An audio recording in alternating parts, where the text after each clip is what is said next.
that, you know, less children into our care homes or out of place will bring a great benefits, not only to the prosperous young lives of these people, but also for the benefit of everyone in Derby. So I think I'll leave it there for now, Chair, but I'm sure there may be some questions that may need to be answered. Yeah, thank you for that. Just for clarification, we don't go around capturing 27 children off the streets, but we capture their issues before they're drawn into care. So okay, yeah. No. What I meant was that instead of going into the high need of looked after care children, it's that early years intervention work that goes on. That, you know, getting in early doors with families that may be struggling or may need support. That's what I mean when I say capturing. It's help getting our teams in the early level entry of making sure that we can protect our most vulnerable. Absolutely, thank you. Right, so I'm going to open it up a little further. Are there any questions? Councillor Schenker? Thank you, Chair. I'd also like to thank start by thanking the officers who have been helping me and the rest of the Labour group by answering many and frequent questions on the budget proposals since the initial paper was released back in December. And I'd also like to extend those thanks to the Cabinet Member for Finance, who has been more than willing to listen, and I appreciate that. But I'll make it quite clear, as I did in December, I don't think this is a very good budget at all. It's badly planned and ultimately it's inadequately funded, and that's no blame of anybody in this room or in this chamber. It's the blame of national Conservative governments since 2010. The lack of detail in this budget just creates more questions than it provides answers, and I'm sure there'll be further robust debate, as Councillor Smale has indicated already, on the 28th of February, and hopefully we can come to an agreement and pass a budget which is right for the city of Derby. We will support wherever we can, but we won't shy back from highlighting where there are severe failings. And let me just start by a couple of those. Children and young people, I think again everybody in this room knows isn't adequately funded. I've been saying this for years. Our outturn position quarter after quarter states that. Year after year, the budget position proves that. Our own Director for Children's Services has been on the BBC and says she hasn't got enough money for the work she needs to do. Councillor Schenker, I don't want to disturb you, but are we coming towards a question? There's several questions. At some point. Can we I'll give you the first of those questions. Thank you. So why does this government and this administration not listen to those figures and to our directors when they say CYP isn't adequately funded? Our reserves are totally inadequate already, and this budget, as the Section 151 officer has already said, relies on a further 4.352 million to balance. In other words, without the reliance of those reserves, it is an unbalanced budget. There's absolutely no way of hiding that. And I note in 23-24 and 24-25, there's proposals to put some money back into the reserves. But the deficits in those years are bigger than the amount of money we're putting back in. So how can you have a bigger hole and more savings to find in future years and then yet propose to put money back into the reserves? That's another question. You've not used a remarkable word today, Chair, and I'm sure you might now have reminded you. It'll be remarkable if you get to the questions. That's two questions I've already got to. But I find it quite remarkable how this administration just misleads the public.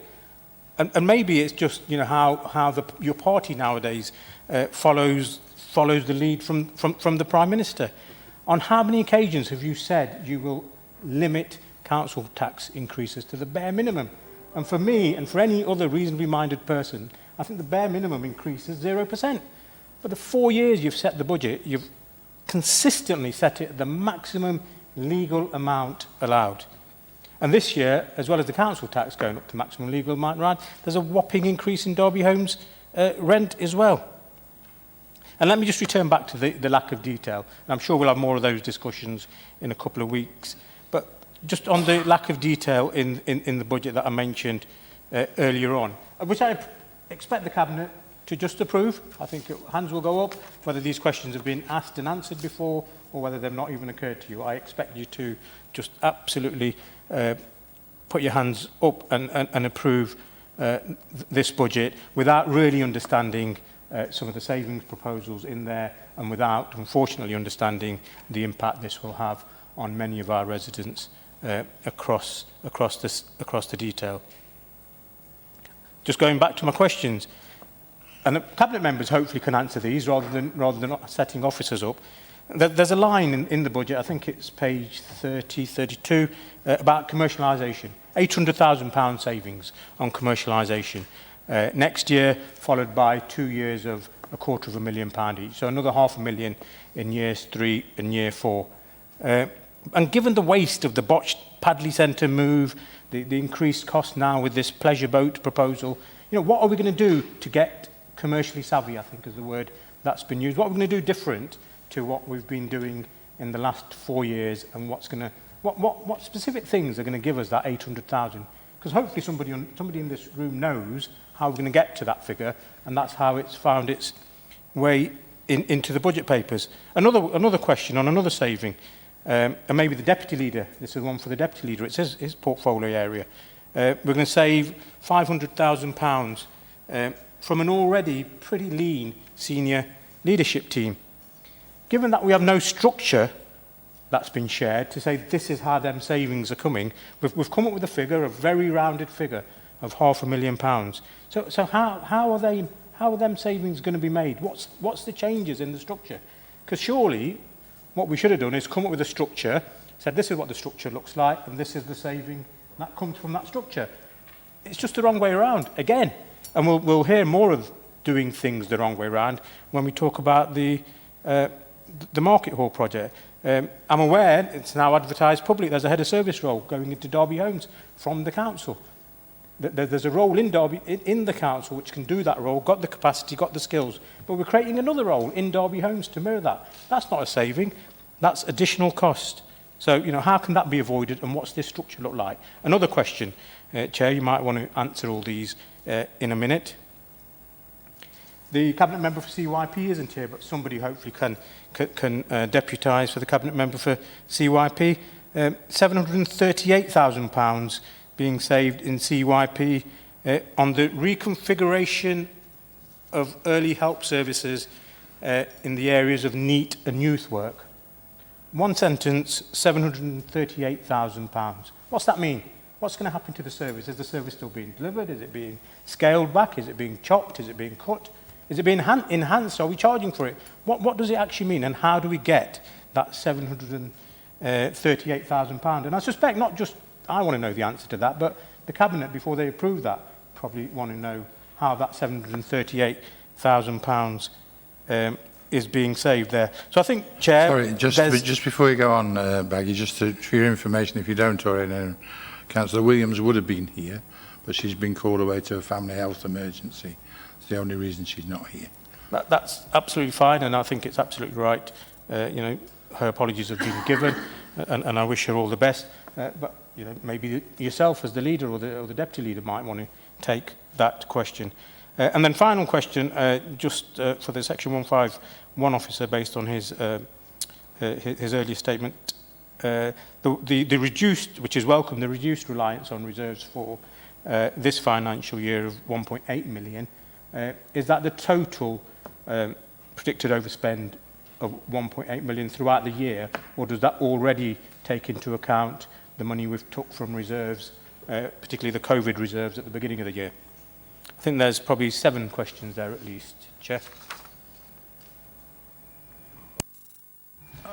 We'll deal with them as we go along. I'll deal with one of them for starters, and you mentioned the 500 saving in terms of the leadership team, and you talk about already lean leadership team.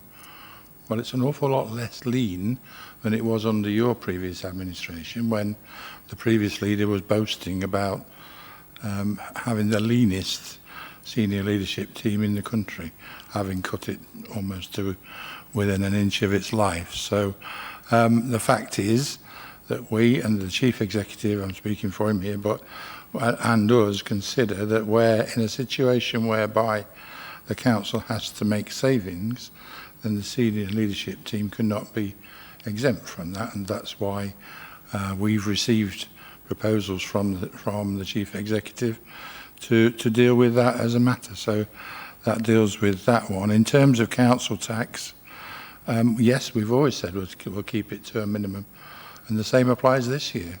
And the rationale for that is, unremarkably, it's necessary to increase the council tax by a certain level to be able to create anything near a balanced budget. So sorry, I didn't interrupt you when you were asking the questions. Okay, thank you. So, do you want to hear some answers, Councillor Shank, or shall we just move on?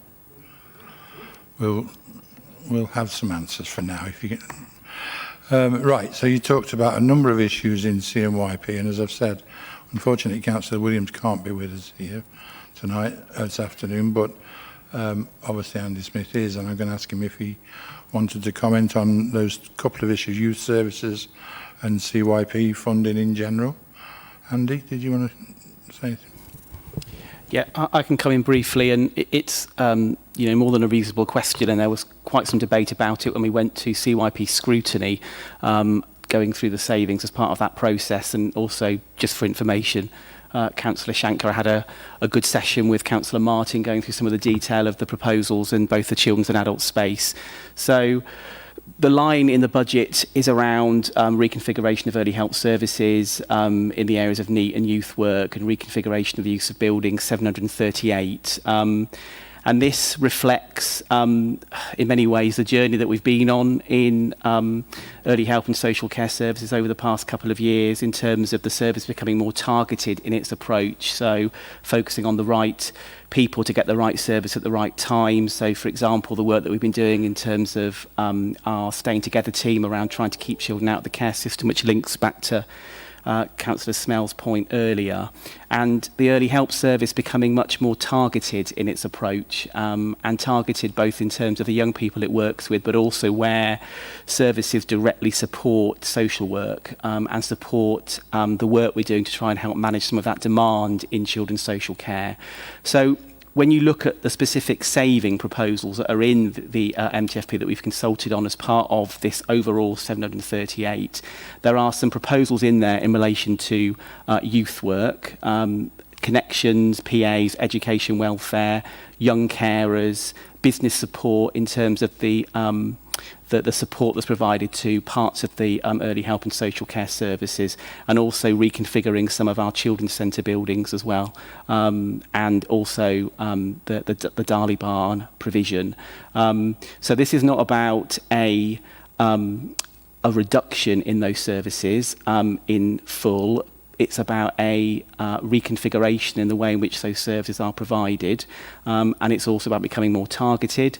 It's also about how we work with the Youth Alliance around providing a different youth offer, and I think a more universal youth offer than we're currently providing at the moment. Some of the connection PAs changes take into account the different ways in which PAs have been working during COVID, so becoming much more virtual in their contact with children, which means that we can reconfigure the team in a different way. And the business support is just about realigning and changing the way in which we provide support to social work teams, and then the building reconfiguration is about the buildings being run by different organisations rather than the council, but that doesn't detract from our children's centre offer. Thank you, Andy. Yes, you want to come in now, Councillor? Yeah, just to come in on and expand what Andy was saying about, made a very good point in regards to the Youth Alliance and some of the work that's going on there, and how we can use our voluntary sector organisations and our cross-body organisations such as the Youth Alliance. As you know, that we will be coming towards the end of our opportunity areas funding that we received some time ago, and I believe under the new white paper for levelling up, that that kind of funding scheme is going to be continuing under a new name, which we believe that we are, I'm correct in saying that we are a part of, and that funding will help towards our Youth Alliance and also helps filter into the Children's Services team to help them to provide some of that early work, early intervention work that we are striving to achieve to help look after our young people. Thank you, Councillor Smale. So moving on, another question was around commercialisation, and I'm not sure, Simon or Paul, whether, because it's an ambition across the council to improve our commercialisation in a number of fields. Does anybody want to comment on that, Simon?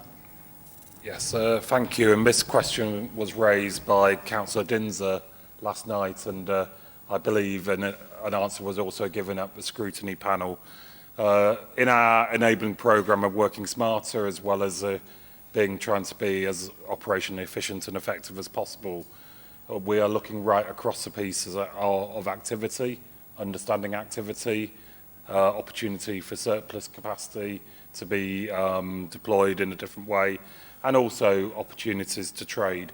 I said to Councillor Dinser last night I'd provide a more detailed response to him, and I can also copy his group leader into that response as well. Thank you. Thank you. And that leaves us with a number of questions around reserves. Derby Homes rent. We don't have anybody from Derby Homes, but Simon, are you in a position to comment on Derby Homes rent? Yeah, on the Derby Homes rent, that was a report that came in January, and the rental increase is adopting exactly the same policy that we have in previous years. From memory, and I'm looking at Councillor Webb, it's 4.1% because it's linked to CPI and an adjustment from CPI, and that was agreed by Cabinet in the January Cabinet. Okay, so in general, comments around the budget or questions, or have you anything else to add, Simon, on reserves perhaps specifically? Yes, thank you, Chair. On the reserves, we brought a paper in December, a reserve strategy linked to an overarching medium-term financial plan. I think I've made it very clear for the past 2.5 years that I've been here that something that we need to prepare for is improved financial resilience and sustainability due to the adequate but relatively low level of reserves that this authority has in its general fund balance, and also what we term here the budget risk reserve, but a medium-term financial smoothing reserve. I will just give a context. That is not all of our reserves. We also have earmarked reserves, and they are disclosed both in the budget and also the final outturn.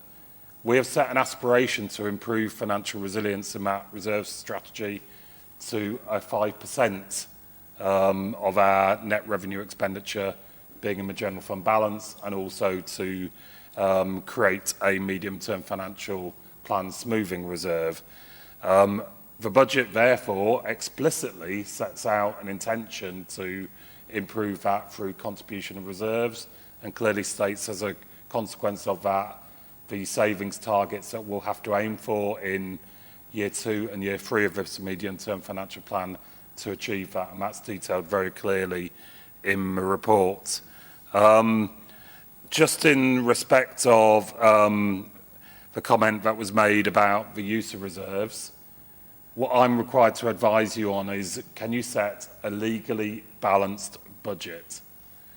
I can confirm, and my statement says you can set a legally balanced budget, including the application of reserves, and that is the accounting statutory definition of setting a legally balanced budget. What I tried to illustrate as I was introducing the report is what we have been using reserves for in the budget planning is for collection fund deficit, non-recurrent expenditure. So we're not relying on reserves to prop up core expenditure, and I introduced that in the body of the report. And I think that's quite important, that if you look at a number of other councils suffering financial strain, they have, in many cases, used budgets to support reserves to support core activity. But just to confirm to all members, and my Section 25 statement is very clear, this is a legally balanced budget. And I suppose just on reserves, we need to make sure, I think the question was asked about the reduced reliance on the 1.8 million that we've said all along was the net overspend after application of COVID funding that we had received, and that was the residual amount that would fall on the council's reserve, would be a draw on the council's reserve. I think credit to all, and politicians of all parties and colleagues, that has gone down from 8 million, I think in Q1, down to 1.8 million, and we hope that we do not have to draw down on reserves this year. And we have also, in next year's budgets, looked at our use of COVID monies in this year and tried to make sure there is not a recurrent or hard baking of activity that requires funding in that respect. So hopefully that answered the 3 remaining questions, Chair. Thank you. Councillor Smell, did you want to add anything at this point? Yes, it was actually in relation to Derby Homes, but I'm not sure if Councillor Webb want to. But I understand Councillor Shanker was referring to the 4.1% increase, but it was mentioned at the last Cabinet that that was a report sent to us from the Derby Homes Board, which gave us the recommendation to put that up to 4.1%. Is that correct, Councillor Webb? And I do believe, and it was mentioned last time, that there was not one Conservative councillor on that board, and I believe it passed unanimously with the remaining opposition members without question or query, I believe, Chair. Thank you. Thank you. So those are your answers, Councillor Shanker. Councillor Skelton? Councillor Skelton? Thank you. Just really like to ask a few questions about a number of items. Obviously, looking at 6.1.18, there's acknowledgement that the system to do with special educational needs is facing significant pressures.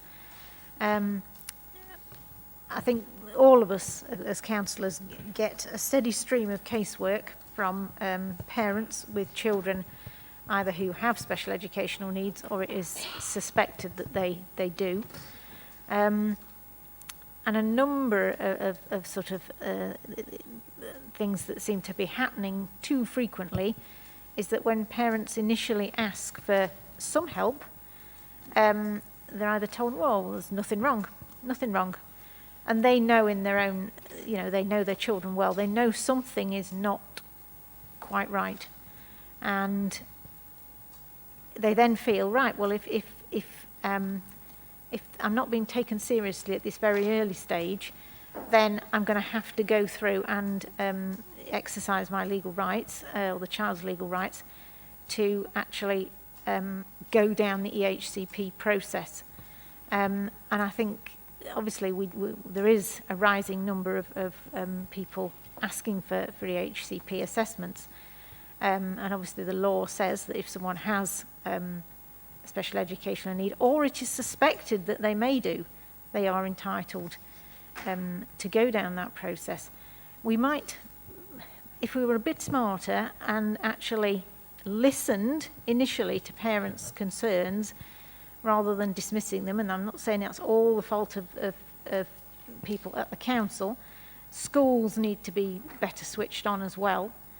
We can actually really do that early help that works, because the number of people, the children that I know over the years through casework have, their parents have been knocked back at that early position. The child's position has become more and more stressful within the school, which doesn't just affect the child, it's the whole family. And you know, needs are quite clearly not being met. You do not have to be a rocket scientist Sorry to know to that. disturb you, Councillor Skelton, but you raise a valid issue around send issues and things, but is there a question in relation to the budget process that's coming out of that? Well, this is very much to do with the budget process, in the fact that I believe that, you know, the financial constraints are dictating what is done, whereas the law is, it is quite clearly you know, people have got rights. So in that sense, it's a demand-led service. So there's only so much you can legally do on demand management without depriving people of their rights. Sure, obviously we don't get enough money from central government to meet the needs that we are faced with. And honestly, I would like to know, what are we doing, either with the LGA or others, to actually you know, put pressure on the government to actually realise that the reality on the ground is not in a good position, and we do need that sorting out. So I think we've got the gist of your question on send, and I'll ask Andy Smith to answer it at the end of it. But Right. Are there any other questions? Also with adults, obviously there are changes coming in to do with funding that will sort of change the whole picture as to the split between self-funders and those who are funded by the state. Have we actually done, or when is that going to actually come in? And also, have we done any sort of forecasting as to what the sort of financial implications are going to be for the council? Obviously, it's within the MTFP period that we're talking about now. So I was just wanting answers to those, please. Okay, so we can ask Councillor Webb or Andy to come into that as well. Is there anything else? No, I think those were the questions I had. Okay, so we'll get answers for those from Andy for starters. Thank you. Thanks, Chair. Thanks, Councillor Skelton. I mean, you raise a really important point about the impact and effectiveness of what we call in the SEND world the graduated response, so that early help response to families when needs and issues start to emerge. And that is absolutely integral to the work that we're doing across the whole of the local area, because a lot of these issues occur before children and families are known to the council, and often it's too late when they come into the council, because that's the point when the education, health and care plan assessment's been requested. So you're right, really, in terms of how we work as a system to strengthen our graduated response, and there's a lot of work we're doing as a local area as part of our transformation plan and our work to try and reduce our deficit in the high needs block. In terms of what we're doing in terms of raising this with government and the Department for Education, I'm involved nationally with the Association of Directors of Children's Services in a range of conversations with the Department for Education about the significant pressures that councils are experiencing in the high needs block, and we're expecting a review to be published very shortly that the government have done on the impact of the reforms that came into effect in as a result of the 2014 Act. And we await with interest to see what impact that will have and how that will lead and what that will mean in terms of future funding allocations as well. But, you know, clearly the pressures and the issues are being raised nationally with, you know, some real robust conversations that have taken place. In terms of adults, I mean, you raise a number of key things there in terms of the reforms, and I think it's fair to say that there's still further work that we and all councils need to do to understand the financial impact of the reforms. There's some things that we're required to do this financial year in terms of a fair cost of care exercise, which is very much to determine the rates that we should be paying to providers to ensure that we've got a sustainable market. The paper that we received earlier through Cabinet, I think, puts us in a good position because part of the requirement for councils is to make sure they're going through a consultation process and talking to the market, and we do that every year. And unlike lots of other councils, we bring that through to Cabinet in a transparent way. We always have done since the Care Act came into operation. So we'll be building on that and building on on our relationships with providers to kind of calculate what that means moving forward. And there is I think 775,000 in the MTFP, which reflects that exercise that we need to progress and build upon in this next year in 22-23. There's still some further work that we need to do in relation to the white paper that came out before Christmas around the reforms, which includes the issues of the social care cap and what that means for people in Derby and what that means in terms of our financial assumptions around demand and pressures going forward. We actually had a meeting this week with senior leaders in adult social care and with finance to start to plan that work and to start to develop the different data sets that we're going to need to pull together to understand what impact that means. There's still a lot of detail that we need to get in terms of the operational aspects of the cap, but there's certainly going to be work that will need to be progressed over the course of the coming 6 months or so to determine really whether there are going to be any pressures that we'll need to think about in the MTFP moving into 23-24. Okay, good. Thank you, Andy. I'm going to move on then to the reform group, see if they've got any questions for us. Oh, there's nobody here. Again, on this vital subject for the council, but never mind. I'm sure they'll have their say at full council on the 28th when everybody else will have opportunity to debate this further, come up with helpful ideas as to how we might improve this budget and help the people of Derby to move on. So any other questions, comments in relation to the MTFP paper? So something, Maggie, you've had your questions and answers. This is a cabinet meeting. We need to move on to the other items on the agenda. So as I say, you'll have plenty of chance to debate this further. Cabinet members there, the officers are there for you to ask your questions, and there will be full and frank debate on the day, on the 28th. You've had your answers, and we'll debate them later on when we hear your great ideas for improving this budget later on. So yes, sorry, Simon Riley. Thank you. And noting you're moving to recommendations, can I ask that you take 2.1 and note the requirements in there, especially around the consultation and the assessment of robustness, and if you do agree that, then move to recommendation 2 after considering recommendation 2.1, please. Okay, so as requested, Cabinet, can we agree the recommendations contained in 2.1? We do, thank you. And we move on then to recommendations through to 2.4. Is that, Simon, how you want to do it, yeah? 2.6. Okay.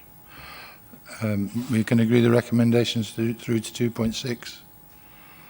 Thank you. I look forward to the debate on the 28th in relation to this. Good. Does that complete your contribution, Councillor Smell? Good luck with your engagement. For this moment, Chair, I just want to thank everyone. Obviously, I've got to go back to a prior function that I'm at. There is some other papers relating to my portfolio, which I know Simon's picking up, ones regarding Treasury management and financial procedure rules. But of course, as always, with any councillors, if there's any questions directly to me, just get in touch. And then, of course, I will respond back to them in due course. Thank you, Chair. Thank you. So we can revert to the agenda, and next one is item 10, the sale of Unit 3 West Side Park Rainsway. Steve, did you want to introduce it to start with and then introduce your colleague who's done all the work on it? Thank you, Chair. Good evening to you, members, colleagues, and anyone watching.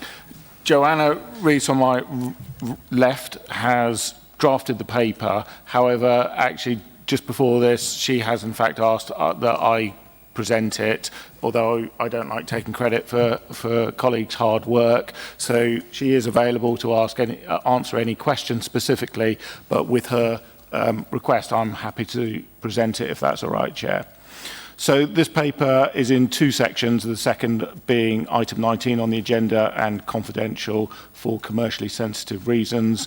So very briefly, the items in front of you and the recommendations are to declare a non-strategic, non-operational commercial asset surplus to the council's requirements. And just to be clear, that means no council functions are undertaken in the property and it is not held for either historic or current income purposes. By declaring it surplus, you're then being asked to delegate to the strategic director working with other strategic directors and cabinet members to agree the final terms of the sale and how the disposal receipts will be treated within the council's financial envelope. More details of that are in the restricted section of the paper. The property itself was acquired historically as part of a growth fund element with our economic development colleagues. It's a substantial property, but it is a very uniquely laid out asset specific to the composite materials industry with a lot of technical plant and machinery within the building that certainly if it came back to the council with those equipment in sight, it would be a very expensive operation to return it to a marketable condition. The property has recently been let. The details again are in the restricted elements, so it's probably more appropriate if I can take any questions on that later in the section, and I'm happy to take any questions on the recommendations as they stand in this section, if that's all right, Chair. Yes, thank you for that. And just an initial comment is to say how welcome this company are to Derby. With officers and myself worked quite hard on getting them into the city with their diverse and skills that they need to, and they seem to be going from strength to strength. So it's good that they want to commit to staying in the city and creating and providing the jobs and the skills and the technology that they're bringing to the city, which is different to a lot of the offer that we have in the city. So any questions? Yes, Councillor Schenker. Thank you, Chair. Just a couple of comments. I think this is a good example of where the council collectively across departments, whether it's economic regeneration or the property management team, have come together, supported a concept of a business in Derby, because I know the business has changed several times, but provided that support following grant provision, secured the grant on the building, and at the right and appropriate time, being able to withdraw from that agreement with protecting the interests and the investment made by the council.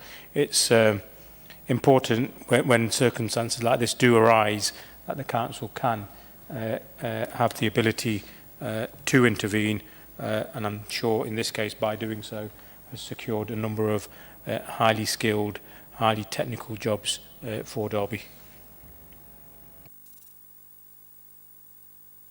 Good. Anything to add? Anything to add? Joanne, thank you for your work on this. Obviously, it is Joanne. Sorry, isn't it? Yes. Yes, it's a good scheme. It's a good thing for the city, and as Councillor Schenker says, it is a shining example of what we can do to encourage new business in the city and increase business confidence for us all. And we look forward and hope this can go through and that NEOS can go from strength to strength. So we have, I'm just trying to find the recommendations.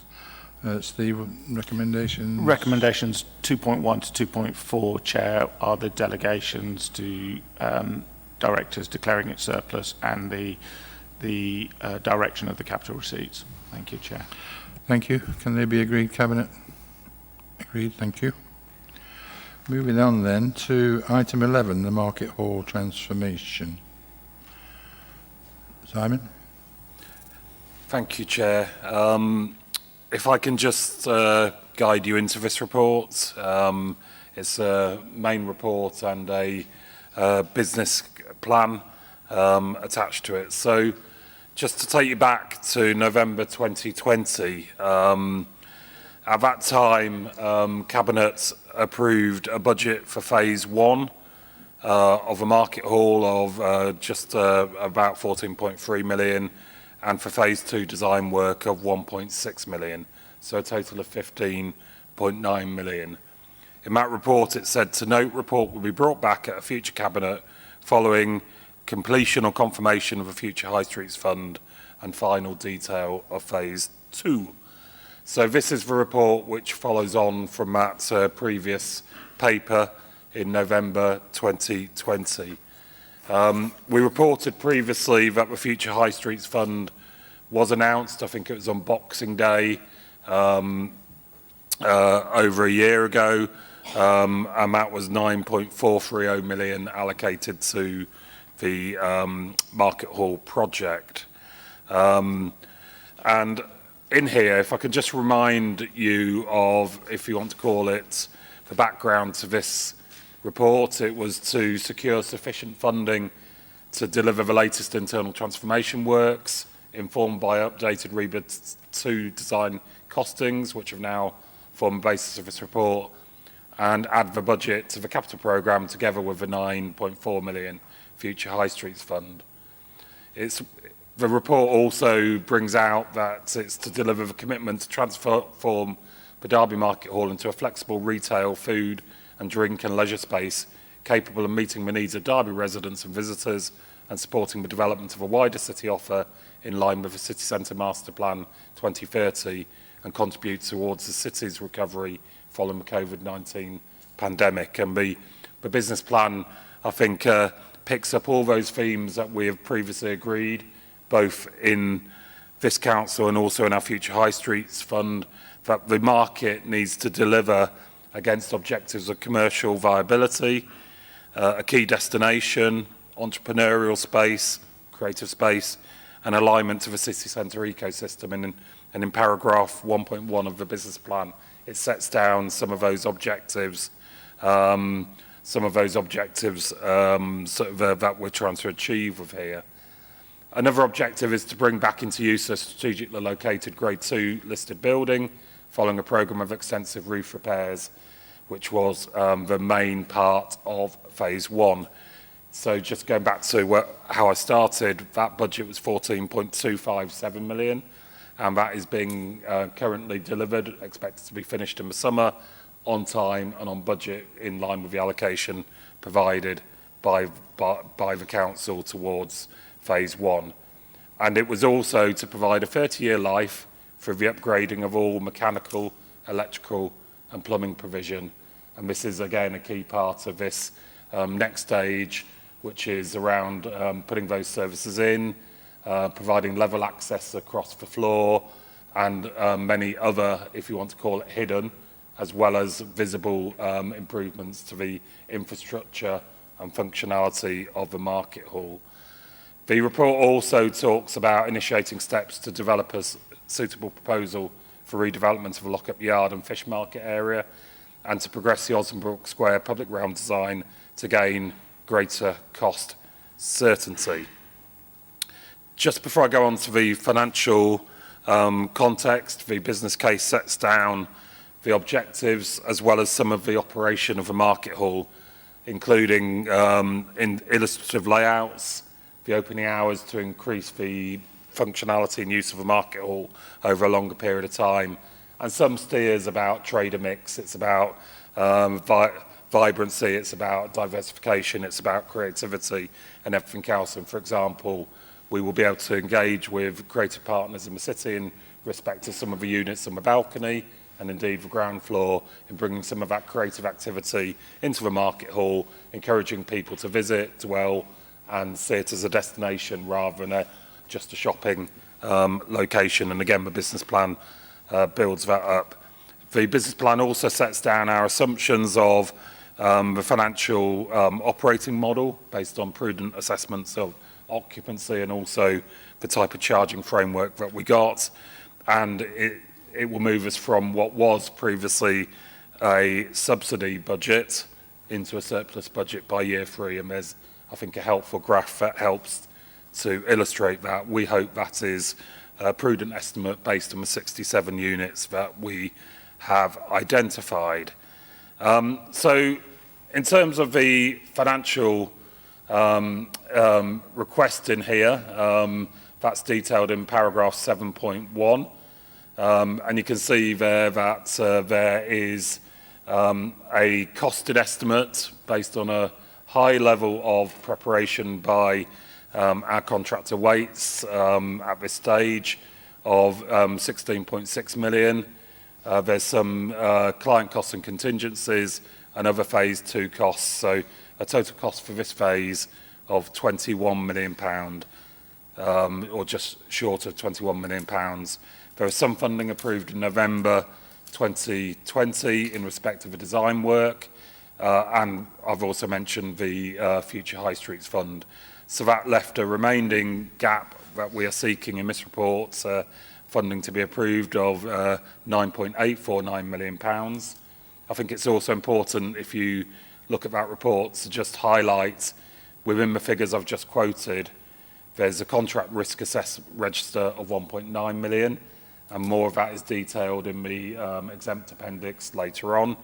And there's also a client contingency of 3.1 million, which is primarily based on 20% of the estimated cost here, and a range would not normally be towards the 30-40% at this stage, but because phase 1 has tackled many of the structural and risk items in respect of the building, 20% client contingency is felt to be reasonable, prudent and sensible in this aspect. So it's important that you note that there is the potential for the 20.920 million estimated cost for phase 2 to come down if either of those contingencies are not accessed.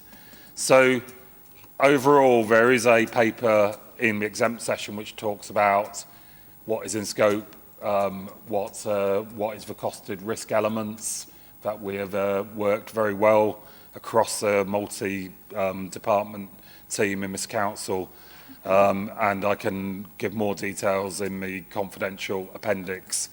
So the recommendations are 2.1 to 2.3, and you can see there is to approve the latest proposals and revenue budget implications, to agree the progression of a detailed design for an enhanced Osdenbrook Square public realm scheme, and the visuals that you've seen is also opening up that end through glazing that I think will be absolutely transformational for the city, and to approve the funding of 10.089 million capital requirement outlined in paragraphs 7.1 to 7.3. Either myself, Chair, or Karen Ann Allen, who is our Programme Manager on the Market Hall, are happy to take any questions on the content of the report, the business case, but we might have to defer some of the answers to the exempt session, but we'll guide you as required on that. Thank you, Chair. Thank you, Simon. This was discussed at exec scrutiny last night, and there were 2 recommendations that came out of that. Councillor Repton, do you want to introduce those? Yes, Chair, thank you. Just like the costly debacle over the assembly rooms where we had the delay and indecision, followed by an extremely costly abandonment of your plans, this administration now plans to refurbish the Market Hall. And that saga continues. We were told in November by Councillor Barker that the estimated costs would at that time be final. I invited you to introduce the recommendations. Yeah, I'm coming to that. Because, good. Yeah. 3 months on, we're now told the latest costs are going to be an additional staggering £10 million, taking the total to 35 million.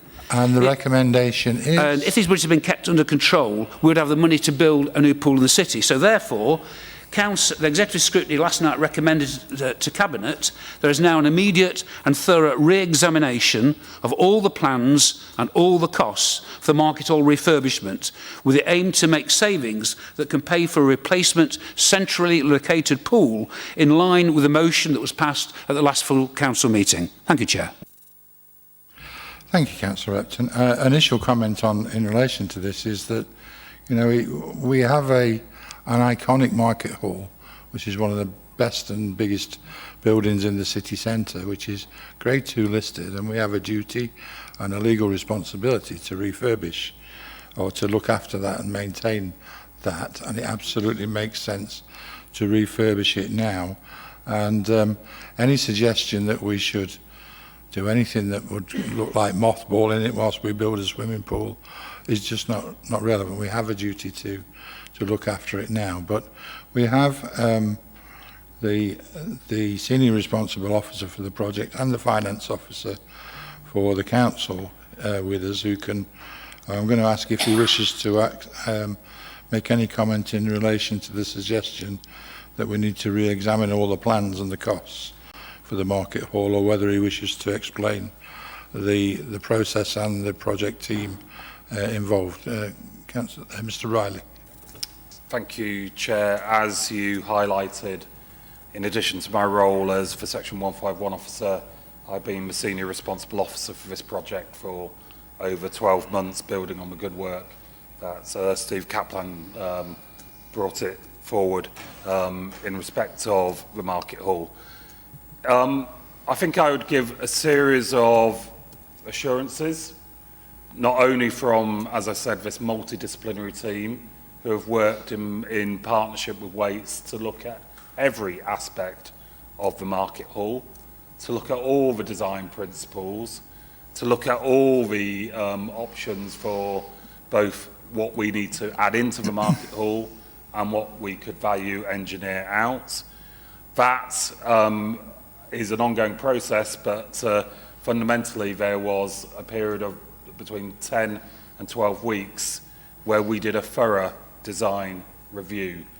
And in order to hit the objectives that I highlighted as I was introducing it, and to create this asset for 30 years, and also to modernise the mechanical, electrical engineering, provide accessibility and everything else, I am confident from leading the team that we have done a forensic and thorough and consultative look at all the costs which is included in this proposal. Some of that is detailed in the exempt appendix, where you can see not only have we identified some of the value engineering, but we've also identified the costed risk analysis for some of the areas where at this stage we have to say there is further work to understand particular aspects, and you'll see they are not particularly material individually, but as I said, there's a 1.8 million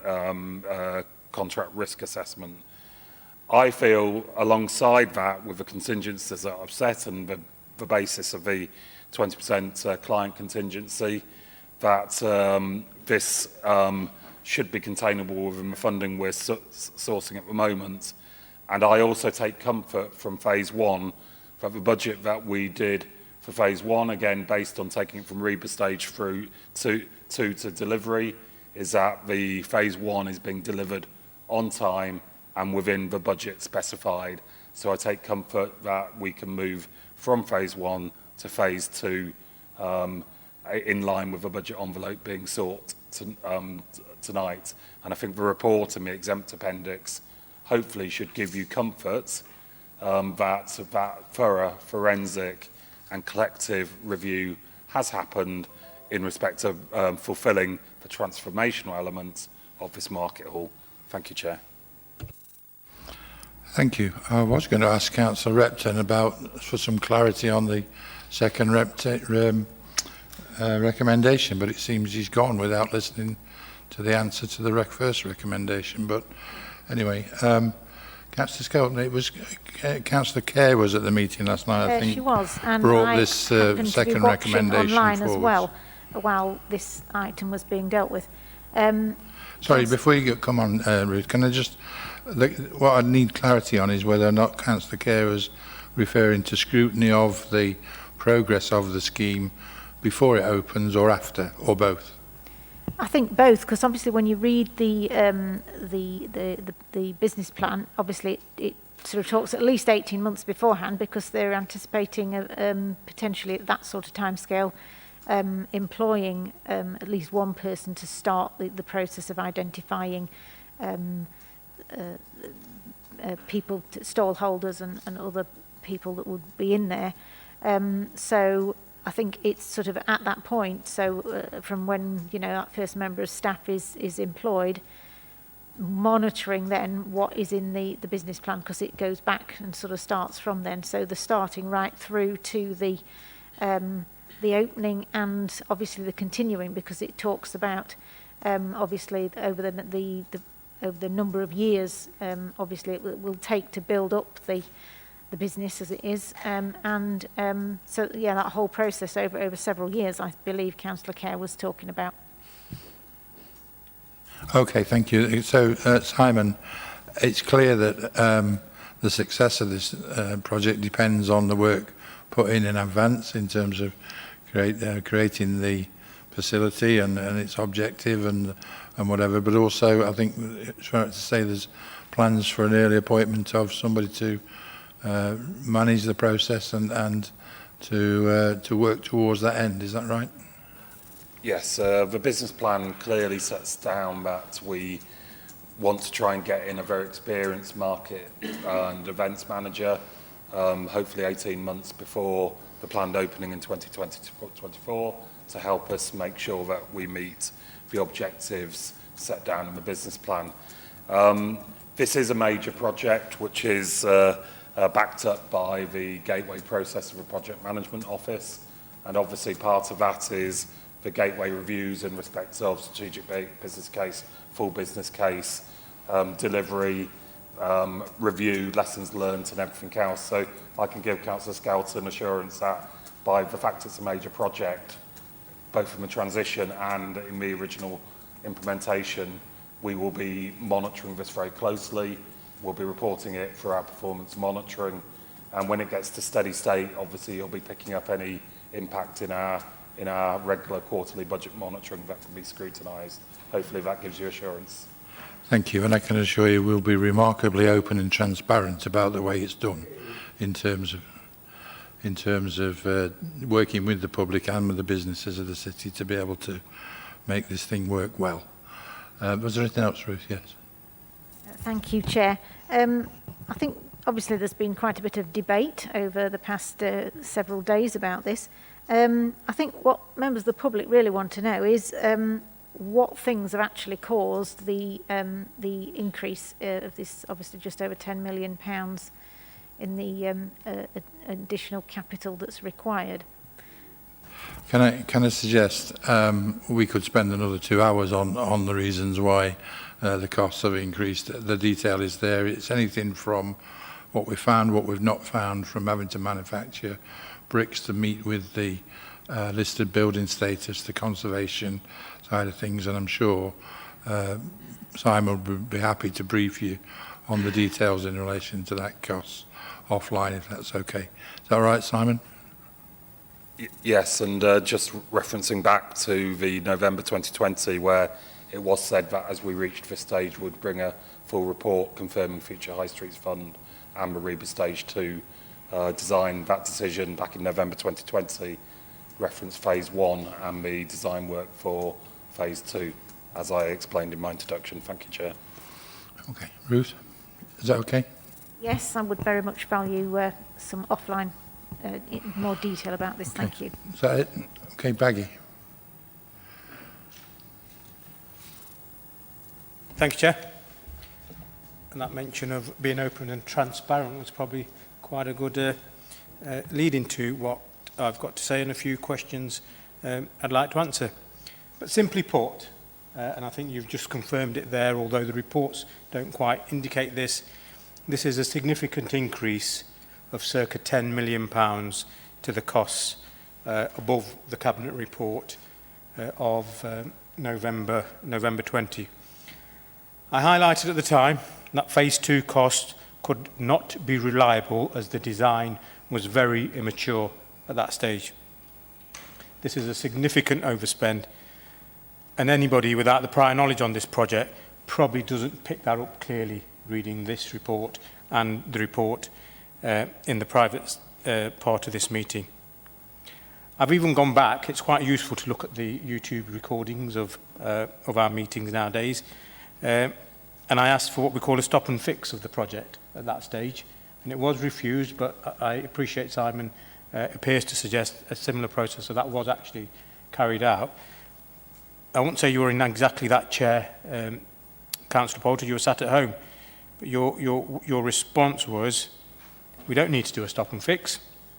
We do things properly now. We know what we are doing and we know what they will cost. Your newly appointed deputy leader went a bit further than that when asked about the cost. I'm sure there's a question. There will be. I thought you weren't going to interrupt me. Well, it bloody best not cost more than £25 million or there will be trouble, were his words. Now, November 20 Cabinet report stated that completing phase 1 and phase 2 works would not exceed 25 million.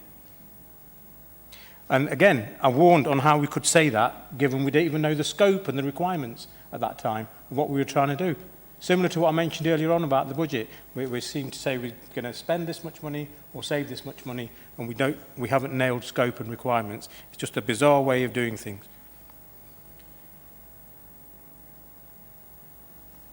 November 21. Question V at full council, Councillor Shanker to Councillor Barker. Can you confirm what residents will receive for the circa £25 million investment into the market hall? And Councillor Barker goes on to tell us what phase 1 costed and what we'd get. And then also says the second phase will transform the hall and is budgeted at just under £10 million. Again, the £25 million total budget. Okay, sure. This is an overspend. It looks like an overspend, it reads like an overspend, and it smells like an overspend. Why don't you just admit and put in the report, we previously budgeted £25 million, we've now done the scope, and the costs are £35 million. So that's my first question, and you might want to note these again. It just shows, can I finish? Laura, you answer them all together, if that's okay. There's a few, not too many. Sure. It shows incompetence at the highest level. Would you agree with me that, again, either external audit or somebody independent should come in and review these costs, review what's gone wrong, so lessons can be learned for managing projects in the future? Other options haven't been looked at. Have we considered an external operator for a market, rather than trying to do this on our own? The plans released look very exciting and they're very ambitious, and I welcome them. But again, them requirements should have been nailed a long time ago. We should have known the costs, we should have known the benefit for the city and the impact on the city before we committed to this project. Saying now at this stage, when we've spent 25 or committed 25 million, we need another 10, your options are very limited. What other options were considered? You know, did we consider bringing back the Guildhall market with this extra money? Like Exec Scrutiny have pointed to you yesterday, the provision or towards the provision of a centrally located city centre swimming pool. This money could have been used on other projects had this project been planned properly. And I'll tell you what's also worrying, and Simon's alluded to it, we'll go into this in the private part of the agenda, so I'll not say too much now, but Simon's already mentioned in that part there's a bit more detail on what's in scope, but there's a lot more detail on what's out of scope. And that in itself is worrying, because there's lots more that is needed to make this whole transformation project a success for the whole Market Square area. And it's obvious to me that more money to achieve that ambitious transformation, we are going to have to put more money in it, whether it's the shell of the building or whether it's the surrounding area. More money is going to have to be committed to the overall Market Hall project. Another question is, why does this administration keep pursuing some of these ill-informed pet projects? I mentioned a couple earlier on, the We Love You tent marquee and the staggering cost of that. But it's related to that. And again, this pleasure boat idea, £100,000. £100,000 capital cost and £40,000 ongoing revenue costs. And again, I suspect the Cabinet, a couple of them on the phone, a bit busy, obviously to pay attention, will nod this through again. I'm listening. What do we? I'm trying to listen to the question. Okay, don't worry, I didn't interrupt you. Oh, no, you didn't speak actually, so I couldn't have interrupted you. I suspect you'll just nod this through again. When you ask for hands to go up, they'll go up. But even at this stage, Chair, I urge you to get an independent review. Let's understand what's gone wrong. Let's really be sure of what the scope of this project is, what the benefits to the city are, and I'm sure they will be significant, but at least we'll all understand that. Derby's taxpayers who are paying for this overspend will get to know what they're getting, and then it's a clear way of moving forward on a project that needs to get delivered for the vibrancy of the city. But the way it's being managed at the moment isn't doing anybody in this room or this organisation any justice. And I'll end on that point. I suspect there'll be more money needed to realise the total benefits of this project in and around the area. The whopping contingency allowed for in this £35 million won't be sufficient to deliver all of that.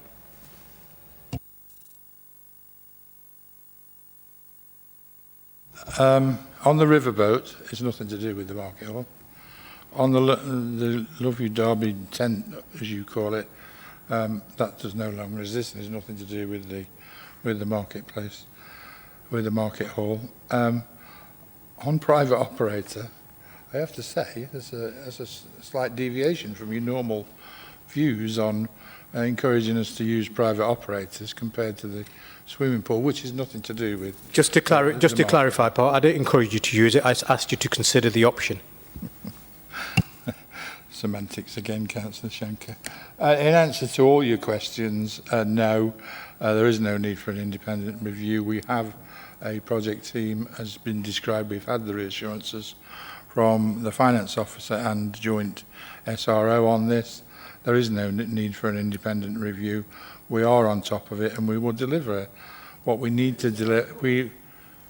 We will deliver for the city what we are legally obliged and required to do in terms of this iconic premises for the city, and we will do it to a remarkable standard, and we deliver it from there. Okay. Any other questions? Any other comments in relation to it? No. In that case, we've got recommendations.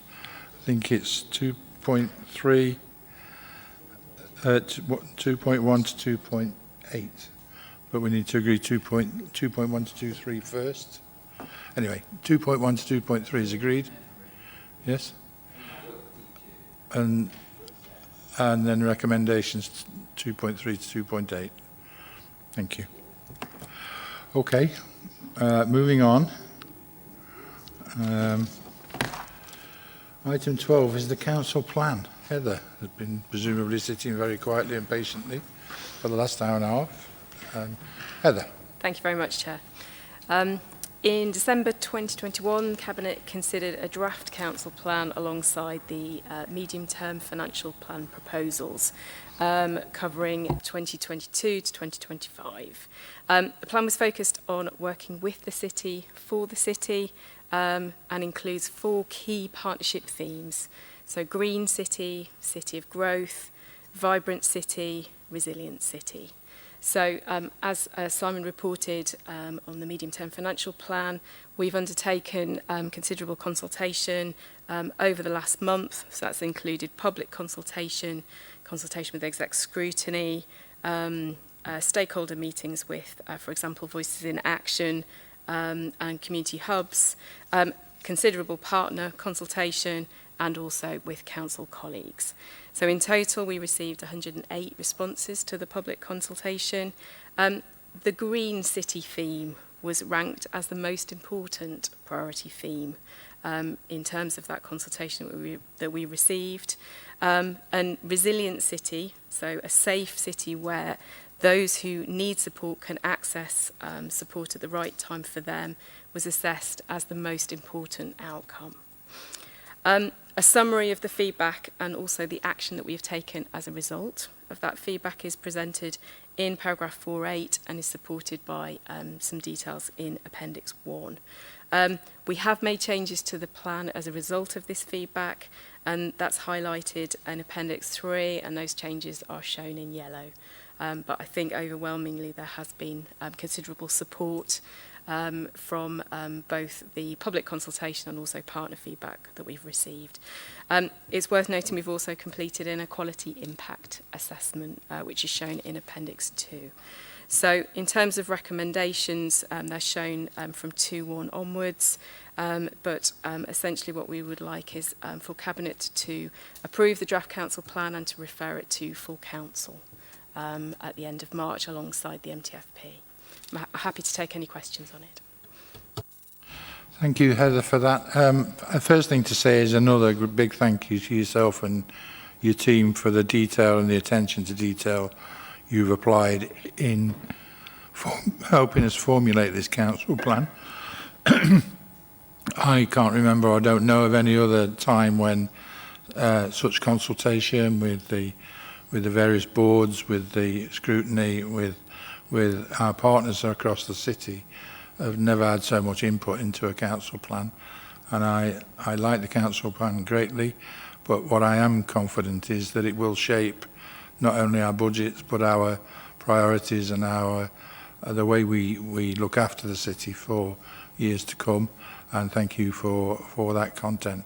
As you say, it will go forward now as a draft to full council, where it can be debated in a bit more detail. But those major priorities, I'm comfortable, are the priorities of the Cabinet and the Council, and we will do our absolute utmost best to make sure we use those in our way forward. So again, thank you for the work that you put into that. So any other questions or comments in relation to the council plan? No? Good. All right. Well, we've got recommendations. I think it's 2.1 through to 2.6. Can they be agreed, Cabinet? And just for the record, Exec Scrutiny did look at this and resolved to note the report. So we've dealt with item 13. We can move to item 14, the Treasury Management and Investment Strategy. Is you, Simon? Yes, thank you. And coming to this very interesting report. This report is a requirement for you to recommend to full council, as the responsibility for agreeing our Treasury Management Strategy and Prudential Code rests with full council. So this is a report which sets out our approach to managing our investments and borrowing. And I don't intend taking you through every table and explaining in a huge amount of technical detail this, but in respect of our investments, obviously our investments aim to achieve three objectives. Firstly, security. So making sure that we place in secure investments. Secondly, liquidity, that we can manage our everyday business. And thirdly, return. And those are the principles that we need to base in the investments. And you'll see in the report it details the type of institutions, credit parties, and banks that we will place investments in, which we place them in high quality, high credit rating institutions. So I think that's the first aspect, which a lot of the report talks about, the parameters that you give myself as your Section 151 officer and my team to carry out the Treasury management activities of the Council. We have been, for quite a number of years, been a net investor as opposed to net borrowing, and the report gives some illustration of that over the past 9 months we've had generally investments of anywhere between 63 million and 103 million at different points in our cash flow, and that obviously represents the fact that we have reserves, working capital and other aspects that help to do that. The important thing about being a net investor is that we've been able to use those funds to delay when we have to take out more expensive borrowing, which is primarily in the past from Public Works Loan Board, but there are now other options of rates between 1.7 and 2.7% at the moment. So in Table 1, it demonstrates that we are under-borrowed.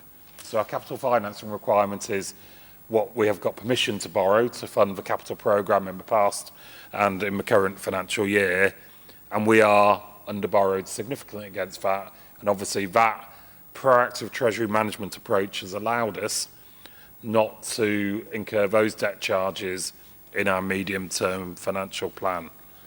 So the appendix at the end talks about net debt being 352 million, and that is for both the HRA and the General Fund, against the capital financing requirement of 696 million.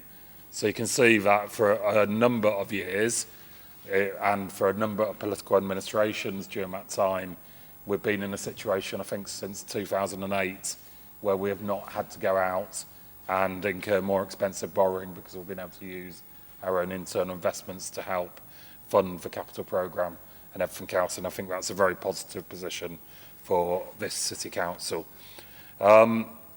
Just to probably conclude, there is uncertainty in the economic markets. We're seeing interest rates going up, and inflation is currently running high. And if you did economics as a degree A level or indeed GCSE, you'll know the relationship between inflation, interest rates and fiscal stimulus. So the report does give me the ability, having sought advice from our Treasury Management advisors, to achieve the optimum time for investments and borrowing. And I do that regularly with my team and with our advisors to make sure that our Treasury Management activity helps to contribute to this Council's overall financing and that we manage risks appropriately. So I hope you don't ask me too many technical questions, but if you do, I'm happy to answer them. Thank you, Simon. I guess the first thing to say is that we're always fiscally stimulated by your contribution to these meetings, and we've got some more to come yet, so thank you for that. But joking apart, for me this highlights the responsible manner in which we as an administration and this council over previous years have dealt with the finances of the council to put us in a position where we're an awful lot better off than most, and we as a administration don't go for projects and naive or vanity projects that we think would be any. When we spend the council taxpayers' money in this city, we do it with the intention of getting the best possible result out of that funding, and this helps us identify that. Any questions, comments? Councillor Schenker. Thank you, Chair. Just a question for Simon, really, and if the answer is a bit more complicated and needs to go outside of here, Simon, that's fine. But noting what you've said and the position of the council, just referring back to the budget report, there's a couple of significant pressures identified for next year around the whole sort of management of Treasury functions and prudential borrowing, and I think it's a significant amount. It's over £1.5 million worth of pressures. It'd just be worth maybe understanding how they're calculated and the impact of those on future years. Very simply, you have to provide in the medium-term financial plan the debt charges the year after an asset is completed. The MTFP picks up all the implications of the recommended capital programme and that timing that I've just detailed, and provides for that within the MTFP, which is a 3-year medium-term financial plan. It's also, and members will be aware from a reserve schedule, there's a Treasury Management Reserve that helps some of that smoothing and financing of, if there's a Treasury Management gain, we put it into the reserve. If there's a need to bring that down, it mitigates the impact on the council's MTFP. So that is, in very simple terms, how it works.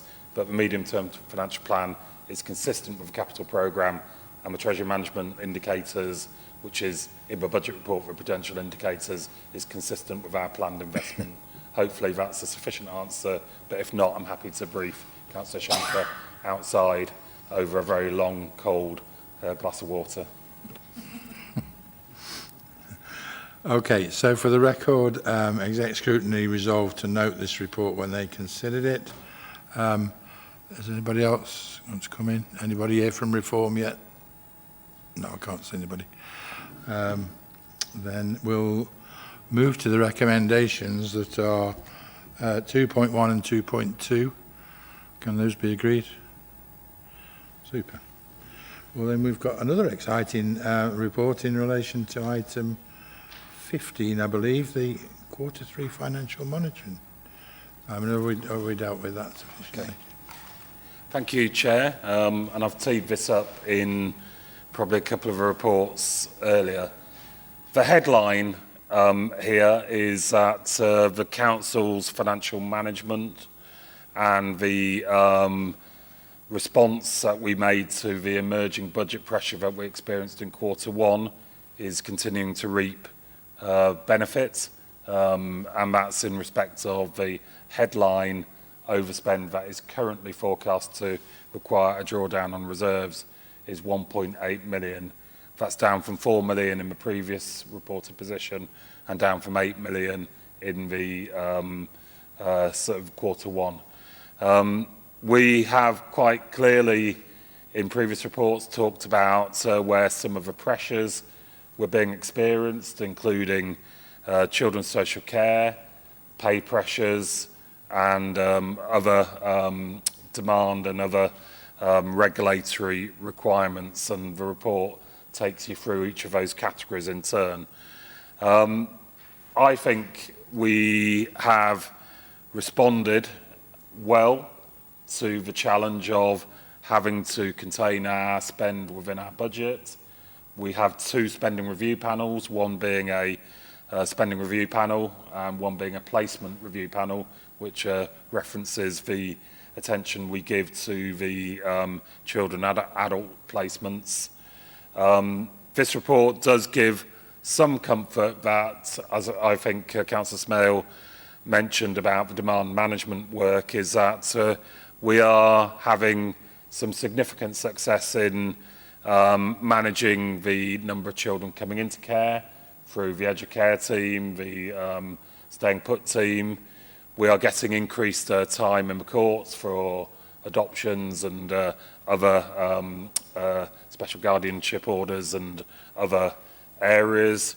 And we are also doing some effective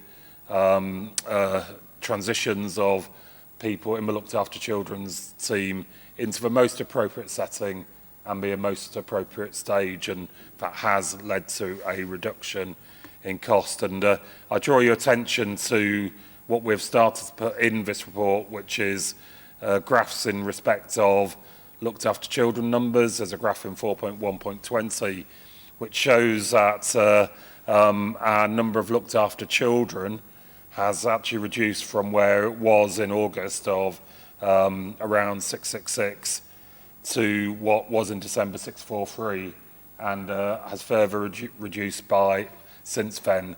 And for the months of January and so far in February, the number of children entering the care system due to our interventions is less than the number of children who are exiting the care system, whether it be back to a setting or at the age of 18.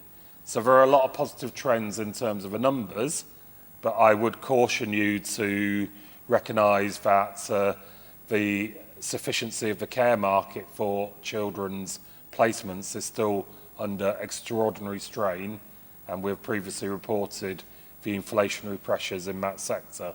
So this is a very active area that we are having success in, and we are pleased with the sort of implementation and effectiveness of our interventions, but is one, as I think all members would agree, we have to keep a close eye on, and we need to carry on the process of trying to achieve better outcome for children and also manage for demand and costs within the system. So the report details, obviously, in order to have achieved this position, there's been collective areas of looking for efficiency, cost savings, and everything else while minimising the impact on the budget. And the fact we're now down at 1.8 shows that despite the pressure in respect of children's social care costs, we've been able to balance it with savings elsewhere in the councils. So happy to take questions later on that. The capital budget is a spend of 66 million, with an anticipated spend at the end of the year of 141 million. The reserves is an improved position, as I reported, of forecasting that we will have to only draw down, based on quarter 3, 1.8 million, and we are hoping that will further reduce in the last quarter. Something that probably we don't concentrate on often is the dedicated schools grant, and again, as I explained in my budget report, we've got the increasing demand in respect of high needs, the high needs block in terms of the education healthcare plans, in terms of the placements that children are in, and by association for home to school transport. All of those have been detailed in previous reports. That does mean that we have had to move from a position where we were in a DSG surplus, which has been a really good position for this authority, into a small deficit position, and we are working actively to look, as Andy Smith talked about, a whole range of interventions to within that particular area, graduated response, advice lines, intervention tools and everything else. So there's a very active response. And finally, Chair, I think it's to recognise that during the course of this year, COVID has been prevalent, and we obviously put some money aside because we prudently forecast an ongoing impact into this financial year, but we've also been able to access a series of government funding, especially around social care, outbreak management, infection control and everything else, which has helped us to, in what has been a very tight financial year, to do the right thing for Derby in terms of investing in those areas which have kept this city responding very well to the COVID pandemic.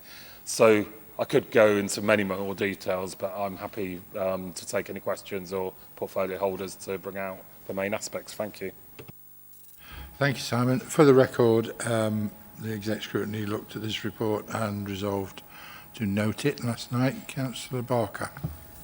Yes, thank you, Chair. Simon, I was just going to question the fact that it's very pleasing to see that we've got that potential overspend down. Of course, we've still got a national pay award outstanding for most of our staff. Is that reflected in this figure that you've given, or will that be in addition to, should it be settled before the end of this financial year? Thank you, Councillor Barker. In paragraph 4.1.3, it says that the pay pressure is 1.436 million. In the budget that we set in February, we had included a 1%, which I think was the level set by at least 80% of the top tier councils. The employers' pay award, as you're aware, in the summer of last year was a pay award for the majority staff was recommended at 1.75%, and we've provided for that. A series of ballots were undertaken by the unions, some national, some local, and generally for the majority of those, they were not successful in progressing to strike action. It is our hope that the employer's offer will be approved, and we've got sufficient provision in this budget forecast to fully fund the employer's offer. Thank you. Okay, any other questions, comments? In that case, we've got recommendations 2.1 through to 2.2. Can they be agreed? Thank you. Moving on then, item 16 is compliance and contract and financial procedure rules. Simon. Thank you, Chair. This is your standard report, bringing those aspects which require the approval of Cabinet in accordance with our contract and financial procedure rules. This is probably a mixture of sort of good news for the city and also formalising some transactional disposals of properties and everything else. So the first one is Normanton Cemetery Lodge and the proposal to declare the Cemetery Lodge and Chapel surplus to the requirements, and report details a bit of context around that. The next two items, or three items, are in respect of home care retention funding, and I think members will appreciate the absolute sterling effort of home care workers, both in our own staff and across the city and independent providers. And what is pleasing here is that it details both government funding for workforce recruitment and CCG funding to allow the payment to that workforce one-off from these one-off funding to incentivise frontline workers to remain employed over the winter period when demand is expected to increase, and anything we can do to maintain the home care domiciliary sector in this respect is welcome, and we acknowledge the determination by the CCG to give money to us as well, which is welcome. There's a sort of catch-up item in here in respect of the Afghan Bridging Hotel wraparound support. You're aware that a number of people from the Afghan resettlement came into the city. We had a number of obligations to them, including education provision and other aspects, and this is formalising the government support for here. So again, that is welcome, and is, if you want to call it, bringing it to the formal approval for here. The next two items is Our City, Our River, OCOR. I think members are aware that this, right at the start, was a 90 to 100 million series of flood defence schemes, both to protect houses, but also to allow the potential for economic growth and also flood defences. This is primarily where the Environment Agency have offered us 17.7 million of funding to allow us to complete OCOR Package 2. So that's effectively from the museum making downriver, past Bass's Wreck and everything else. And that will allow us to complete that element through the city centre and to address the majority of the outstanding works that we were seeking contributions for. So I think that's very positive, and again helps us to achieve that objective of a funded flood defence package. I think those of you with longer memories will realise that what we got from the Environment Agency in the first place was a very high award, and the fact that they feel confident that we can be in receipt of another 17.7 million, I think shows the confidence of our City, Our River programme. And then finally is the Madeley Centre, to agree the direction of travel regarding the future use of the Madeley Centre. And the report details that process. It's also, as I think I said last night, that it's also recognising the interest of the future use of that for community use, as opposed to just housing, and the process will consider that as part of the open process around getting expressions of interest in respect of this. And again, Steve Kaplan can answer questions on that if you want. So fairly standard in terms of its format, but some really good news in here in respect of funding secured by the city to help deliver our objectives. Thank you. Thank you, Simon. For the record, Exec Scrutiny looked at this report last night and resolved to note it. Just a general comment. Yes, absolutely, some very positive aspects to this report, not least OCOR. The chance to work towards completing phase 2 of OCOR is massive and will potentially open opportunities on North Riverside for sure, which we look forward to working on. Disposal of assets that are no longer, which are surplus to requirements, is something we're focusing on, and helps reduce costs and increase capital receipts, which is good, and further success in terms of obtaining grants and bidding successfully into other funding streams. So all very generally very positive.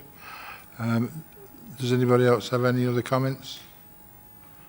No? Good. All right. Well, we have, in this case, recommendations. Councillor Webb, sorry, I was forgetting Madeley Centre. Yeah. Well, I'm sure that my colleagues will be pleased to know I won't be raising the issue of the Madeley Centre again. This has taken a lot of hard work, and I note Simon's comment about looking at community use. The local members down there have been informed about this possible decision, and it's very welcome. Can I also welcome the funding for home care from the government and the CCG?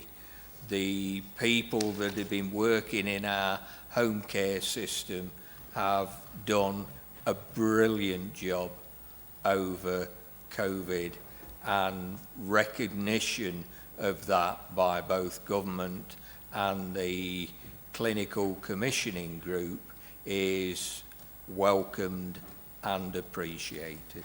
Thank you. Noted, thank you. So we can then look to agree recommendations 2.1 to 2.3. Can we agreed? Super. To 13. 13, sorry, yes, it is. Okay, final item then of the public part of the meeting, last but not least, is Heather, who's going to talk to us about performance monitoring. Thank you, Chair. I'm always amazed this item is on the last is the last item on the agenda when it's so important. So this report sits alongside the Q3 financial monitoring report and covers the period from September to December 2021. It presents a consolidated overview of performance in line with the commitments made in the Council's recovery plan, and brings together information on priority performance measures, projects and strategic risks. We've obviously included headlines in the report. There is a full overview in Appendix 1, but key things just to draw to Cabinet's attention are, 64% of performance measures are forecasted to achieve their year-end target. 86% of milestones are assessed as on track or completed at this point, and 78% of priority projects being monitored as part of the recovery plan have been evaluated as either green or amber green at the end of December. There are also 18 strategic risks which sit on the strategic risk register, and since the end of September, one risk has been escalated, which is regarding industrial action, and one has been de-escalated, which is in terms of non-compliant condition of council properties. Overall, I feel this report is a positive report, given the fact that we actually saw yet another wave of the pandemic during the third quarter, which did impact on service resilience. I think it's a real credit to the council, to our colleagues and our partners in terms of what has actually been delivered over the last quarter. So I appreciate it's been quite a long meeting, so I won't go through this in a lot of detail, but our achievements are highlighted at paragraph 4, 5 onwards. I would just highlight things like actually we have supported local businesses in getting people into employment. So in particular, creating over 190 jobs for local people. Reducing amongst young people, those that are not in employment, education and training. We've seen a really big improvement there.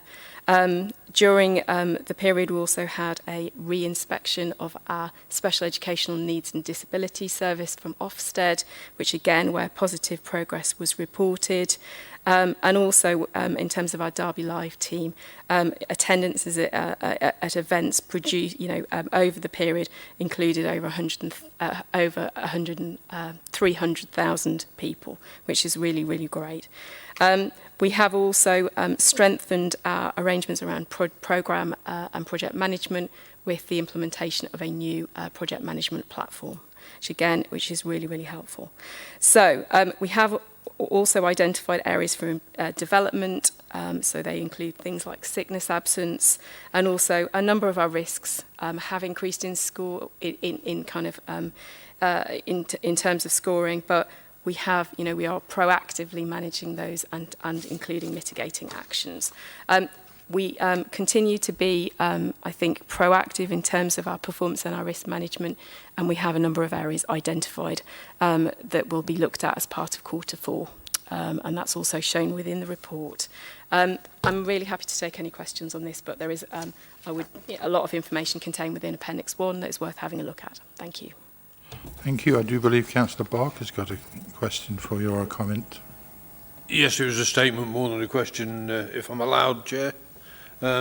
Basically, the Director of Policy, Insight and Communications always gets the tail end Charlie of these meetings, and it's a very important area in which she puts forward these papers, in as much that performance monitoring helps us keep check on the progress and the various plans and oversight of all the council's many facets. There's a lot of balls in the air in the council, and the one thing that this does is, in actual fact, tries to keep us all on track and keeps everybody safe, and in actual fact enhances the performance of the many various departments that we've got. So I'd like to thank the team for producing this report. It used to be just a myriad of statistics with some traffic lights on it occasionally. I find the format now very easily read, and so therefore they've progressed as well in relation to how this report is presented. So thanks to the team, Heather. Yes, indeed, it's obviously a remarkable report and highlights the remarkable achievements that have been achieved in relation to performance at such a tough time. Paul, you wanted to come in on this? Yeah, thank you, Chair. I guess just reflecting on the meeting as a whole, really, I think it would be remiss of me as Chief Exec not to kind of pay tribute to all the staff, because, the last 2 years has been incredibly tough, incredibly challenging. And the fact that despite the difficulties, we are still able to deliver a balanced budget. The outturn position has been of a concern this year, but the hard work of Simon and all the strategic directors and their teams to recover that position should not go unnoticed. And as Heather has said, and as Councillor Barker has just alluded to, I think the fact that our performance as a city council has continued to be heading in a positive direction against a context of a global pandemic, I think, as I say, should not go unnoticed. And I just wanted to pay tribute to everybody that's contributed towards that, because it has been an incredibly difficult time for every single member of staff that works for this organisation. Thank you, Chair. Thank you. So unless there are any other comments, questions, we have recommendations 2.1 to 2.3, I believe. Can they be agreed? Thank you.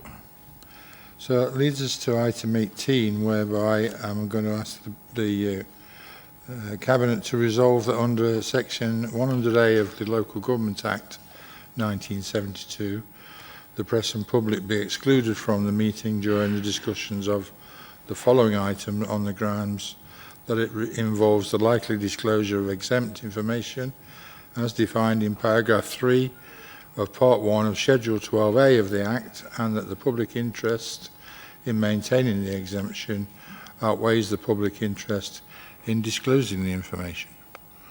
So with that, I think they've left, and thank you everybody for your contributions. Liberal Democrat, Labour Party, unfortunately not the Reform group, but a good debatable meeting tonight. Thank you.